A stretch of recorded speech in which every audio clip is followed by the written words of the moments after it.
আসসালামু আলাইকুম ওয়ারাহমাতুল্লাহ। সুধী দর্শক শ্রোতা, আজ আমি আপনাদেরকে এমন একটি ঘটনা বলবো যা শুনে আল্লাহর প্রতি তাওয়াক্কুল বেড়ে যাবে ইনশাআল্লাহ। একসময় আরবের প্রাচীন শহর দামেস্ক ছিল সৌন্দর্য, জ্ঞান আর বাণিজ্যের জন্য বিখ্যাত। সেই শহরেই বাস করত দুই ভাই, জুনাইদ ও জুবায়ের। তাদের বাবা ছিলেন একজন দরিদ্র ব্যক্তি, যিনি অল্প আয়ে কষ্ট করে সংসার চালাতেন। কিন্তু হঠাৎ অসুস্থ হয়ে তিনি ইন্তেকাল করলে দুই ভাই একেবারে অসহায় হয়ে পড়ে। বড় ভাই জুনাইদ তখন ১৬ বছরের কিশোর, আর ছোট ভাই জুবায়ের ১৪ বছরের। ঘরে খাবার নেই, আয় নেই। এই দুশ্চিন্তায় বড় ভাই জুনাইদ অস্থির হয়ে উঠলেন। একদিন জুনাইদ বলল, এভাবে বসে থাকলে চলবে না, আমাকে কাজ খুঁজতে হবে। জুবায়ের শান্ত কণ্ঠে বলল, ভাই, আল্লাহর উপর ভরসা রাখো। কিন্তু জুনাইদ একটু রাগ করে বলল, শুধু ভরসায় পেট ভরে না। পরদিন জুনায়েদ শহরের বাজারে কাজ খুঁজতে বের হল। ভাগ্যক্রমে এক ধনী ব্যবসায়ীর সাথে তার দেখা হয়। ব্যবসায়ী তাকে নিজের গুদামে কাজ দিলেন। সকাল থেকে সন্ধ্যা পর্যন্ত কঠোর পরিশ্রম করেও জুনায়েদ মাসে মাত্র ১০ দিনার পেত। তবুও সে খুশি ছিল, কারণ কিছু না থাকার চেয়ে এটা ভালো। অন্যদিকে জুবায়ের নামাজ পড়ত, কুরআন তেলাওয়াত করত এবং মসজিদে গিয়ে ইলম অর্জন করত। জুনায়েদ তাকে বলত, এসব করে সময় নষ্ট করো না, আমার সাথে কাজে চলো। জুবায়ের মুচকি হেসে বলত, ইলম অর্জন করা গুরুত্বপূর্ণ কাজ, আল্লাহ রিজিক দেবেন ইনশাআল্লাহ। এদিকে একদিন শহরের একজন বড় আলেম এলেন। তিনি বললেন, যে আল্লাহর উপর ভরসা রাখে, আল্লাহ তার জন্য পথ খুলে দেন। যেমন পাখিরা সকালে খালি পেটে বের হয় আর সন্ধ্যায় ভরা পেটে ফিরে আসে। এই কথা জুবায়েরের মনে গভীরভাবে দাগ কাটল। কিছুদিন পর খবর এলো, বাদশাহ একজন আলিম খুঁজছেন তার ছেলেকে শিক্ষা দেওয়ার জন্য। শহরের লোকেরা জুবায়েরের নাম প্রস্তাব করল। জুবায়েরকে ডাকা হলো। সে বাদশার সকল প্রশ্নের উত্তর দিল এবং বাদশাহ তার জ্ঞান দেখে মুগ্ধ হলেন। তাকে মাসে ১০০ দিনার বেতনে নিযুক্ত করা হলো। এই খবর শুনে জুনায়েদ হতবাক হয়ে গেল।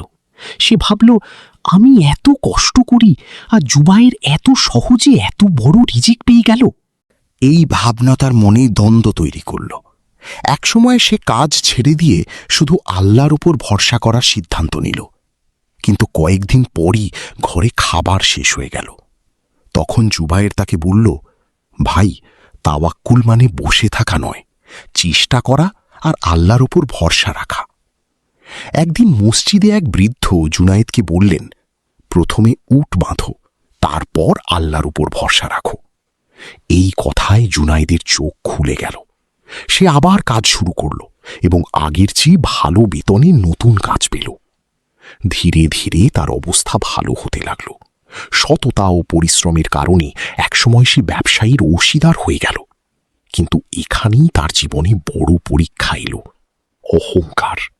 সে ভাবতে লাগল, এই সব আমার পরিশ্রমের ফল। তার নামাজে অলসতা শুরু হলো, গরিবদের প্রতি দয়া কমে গেল। এদিকে শহরে দুর্ভিক্ষ শুরু হলো, খাবারের অভাবে মানুষ কষ্ট পাচ্ছিল।